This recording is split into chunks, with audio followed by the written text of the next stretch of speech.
Moi, je trouve que votre exercice est intéressant. Mais n'oubliez pas que l'objectif majeur du président que vous avez soutenu, c'est de créer des jobs, c'est de créer des emplois. Bon sang, c'est ça le problème. Et que faisons-nous quand nous libérons l'épargne vers l'investissement productif? C'est pas de distribuer sinon justement permettre aux entreprises... Non, attendez, il y a deux choses. C'est de faire en sorte que les entreprises françaises puissent fonctionner. Vous répondez, puis après je donne la parole à Michel Larry. Je répondrai. D'un mot, Laurence La classe moyenne, ce qu'elle a besoin, c'est de trouver du travail pour ses gosses, pour ses voisins. Emmanuel Macron est le président de 66 millions de Français. C'est pas le président uniquement des entreprises.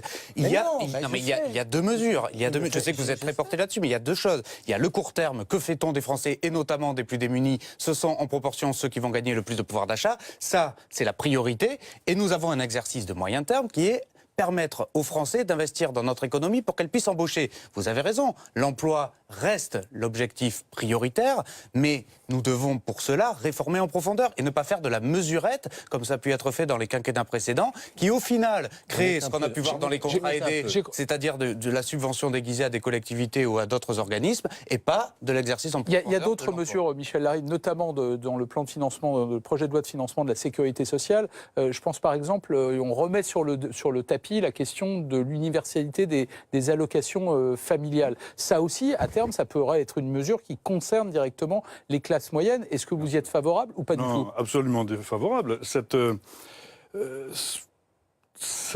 chose a été posée pour essayer d'inciter à la natalité. Le projet était là. Alors moi, je veux parler de projet politique. Vous avez un projet politique que vous assumez, tant mieux. Nous sommes pour l'universalité des allocations familiales. Si vous voulez augmenter le pouvoir d'achat, augmenter le SMIC, les minima sociaux, et là, effectivement...